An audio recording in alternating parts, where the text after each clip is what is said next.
begins in Detroit, and both Kamala Harris and Donald Trump are making their pitch to voters in the all-important battleground state of Michigan.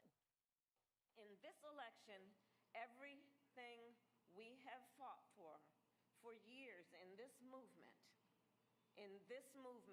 for unions and for labor, is on the line. Donald Trump's track record is a disaster for working people. And he is, I believe, an existential threat to America's labor movement. I am proclaiming to the people of this state that by the end of my term, the entire world will be talking about the Michigan miracle and the stunning rebirth of Detroit. Joining us now is former Michigan GOP gubernatorial candidate Tudor Dixon. Tudor, great to see you this morning. Thanks for getting up early with us. Tell us what you think the state of play is right now in Michigan. Well, you guys have been talking about it all morning. Not only is it your freedom of religion, but you also have the EV mandates. And we just had Crane's Business report last week that Stellantis is talking to Whitmer because they are looking at moving their headquarters out of the state of Michigan. Can you imagine Ford, Dodge, Ram, and Chrysler moving out of the state of Michigan? That would just be devastating to the auto workers. This is a ridiculous situation that we're in under the Biden, Harris, and Whitmer regime. And that's all because of EV mandates. But you're right. Will, you said something really interesting about how they're telling you you can drive whatever you want, but the mandates tell you something different. And that's Alyssa Slotkin is also doing that here in the state of Michigan. You noted that she had Trump in her ad.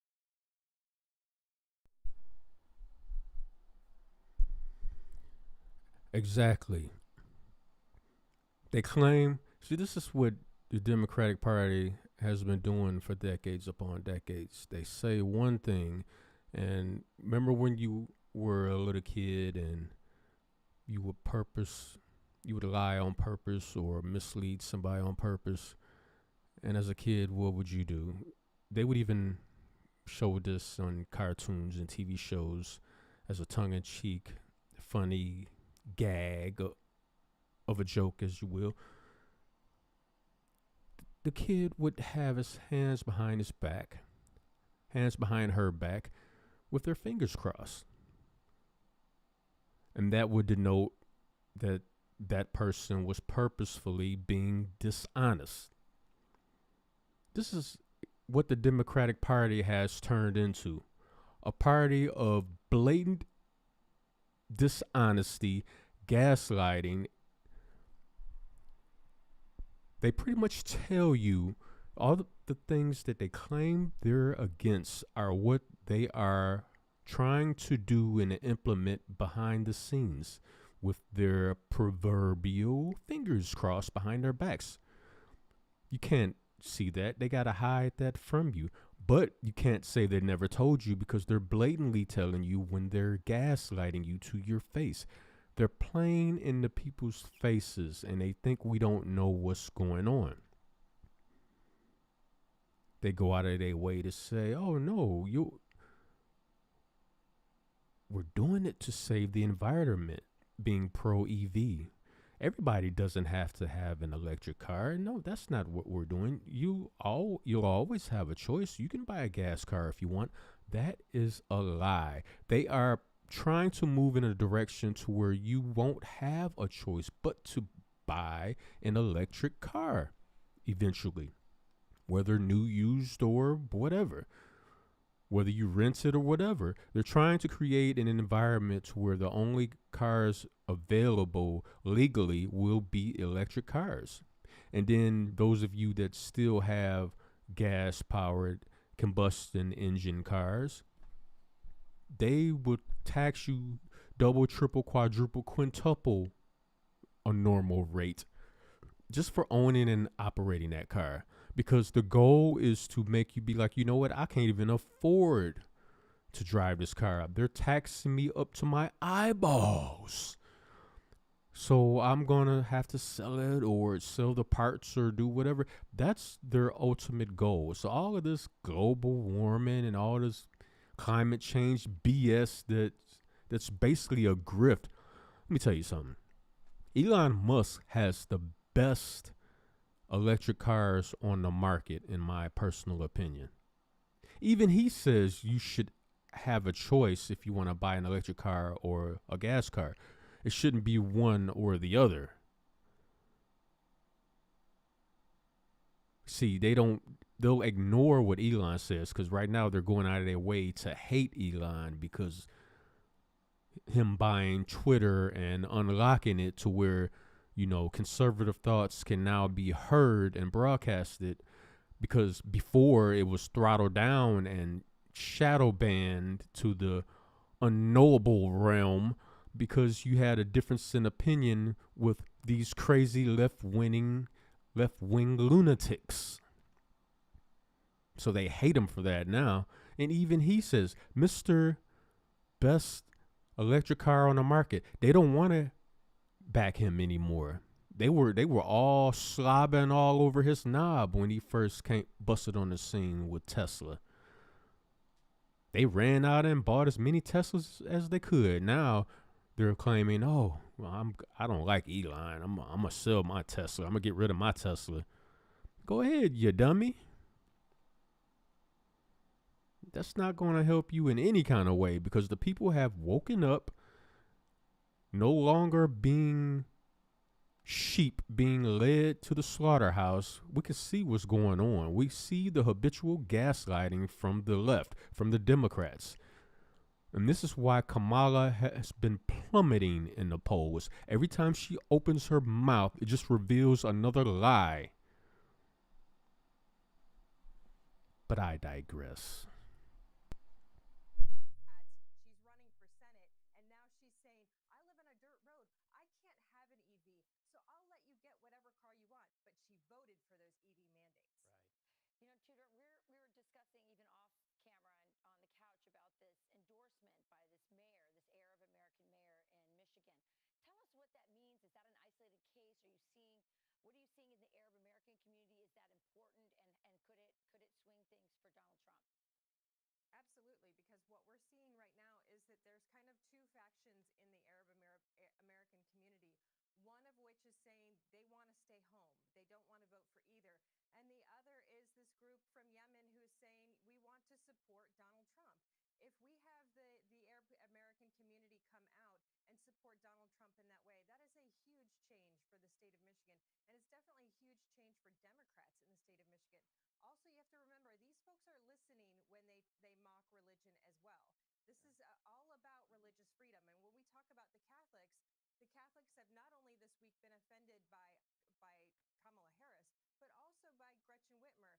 And so these folks of other religions are watching this and saying, if you feel this way about faith, you're going to feel this way about all faiths. And we do not want to take the chance of you ratcheting back our religious liberties. So has there been a kind of a blowback for Gretchen Whitmer over that really bizarre thing she did on the social media with the giving the communion with the Dorito? Did people notice that at home? Oh, absolutely. There were protests outside of her home the next day. Catholic bishops went to her house with a bunch of parishioners. They went outside of her home and protested her. So you add that, think about that. You add that to then a few days later, Harris not going to the dinner in D.C. and then mocking Catholicism with the Molly Shannon skit. When you put that all together, and then as you noted, Rachel, she went to Wisconsin and was talking about pro-lifers not being a part of their party anymore. Where do pro-life or religious faithful people fit in the Democrat Party? And I think that's a question certainly in Michigan today, which is coming from both Harris and Whitmer. I can tell you the answer to that. The answer is nowhere, because everything they do is diametrically opposed to God.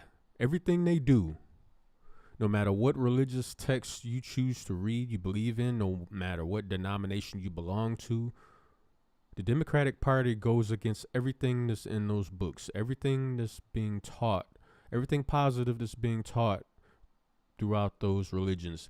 Democrats wipe their butts with that stuff. And this is why they have destroyed this country. Because whether you're a Christian or not, you just believing in God is a problem for Democrats, because they go out of their way to do things that religious books speak out against. and people who live their lives by these books, they're basically speaking out against you too. They're speaking out against all of us.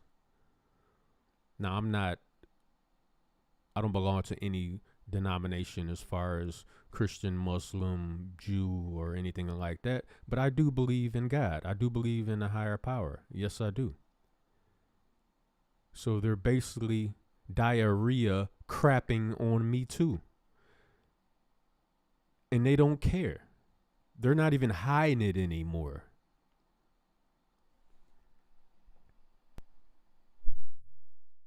When you have that happen in Michigan, if you lose the Catholics, if you lose half of the Arab American community, there's no path for Harris. That's fascinating. It really is fascinating. Okay, Tudor, thank you. There's no path for that word salad witch anyway. Because that's all she's been doing on all these so-called interviews that she's been going on. She got destroyed by Britt Brower. I always have a hard time pronouncing his last name. Brower. Sorry, I'm not doing it on purpose. But she got destroyed by Britt. And that's why when he was asking her questions, she went out of her way to talk over him, because she got all these talking points in her head. Oh, I got to say, I rehearsed saying this, so I got to say it. I got to put it out there. I got to put it on record. I got to say it. And her answers don't even have anything to do with the original question that's being asked, but because it's in her head and she's been programmed to spit this out, she just decides to talk over Brett, just ignore his questions and just spit out the talking points that have been rehearsed over and over and over in her mind. This woman is not presidential material. She's not made of it. She's not it. And anybody with the smallest shred of common sense, you will be able to see that.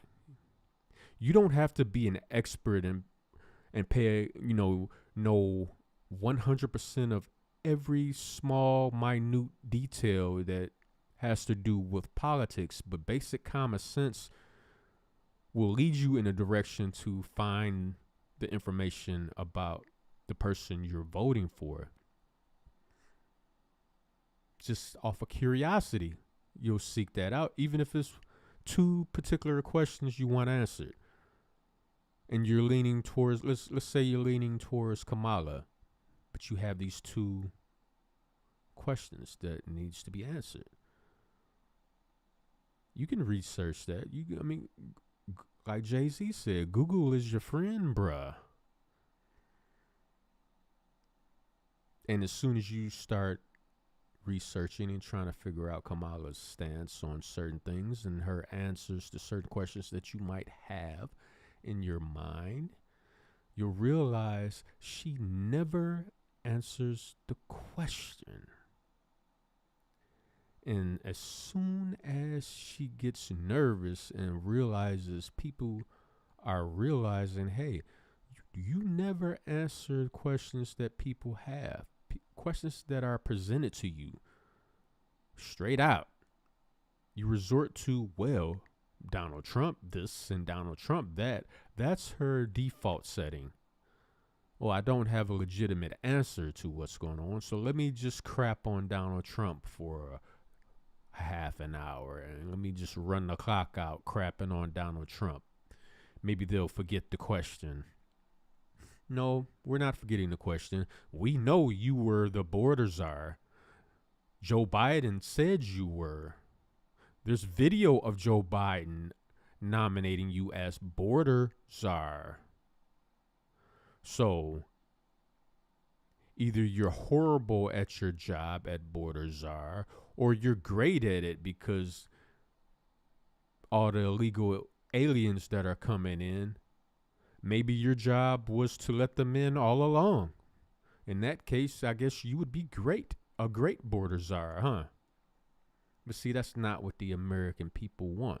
We don't want open borders. And now you got Trinidad Aragua taking over apartment complexes all over the country. Nah, we ain't finna stand that. And then, ironically, the state of Illinois, of which I was born and raised, and had to move the hell up out of there. Ironically, they have a statewide ban on AR-15s. But you know who won't have a problem getting an AR-15 in the state of Illinois? Trinidad Aragua, the Venezuelan gang. I bet you they can get all the AR-15s they want. But you, the law-abiding citizen, because of the Biden-Harris, J.B. Pritzker era, you can forget about it, huh? They want you dead and gone so they can replace you with these illegal aliens that are flooding our borders. And this is part of the problem, a very big part of the problem. Very big part of the reason that our economy has tanked. It's in the toilet. You don't have enough toilet paper to clean up the stench that this administration has funneled us into. But what do I know? I'm just a guy with a mic.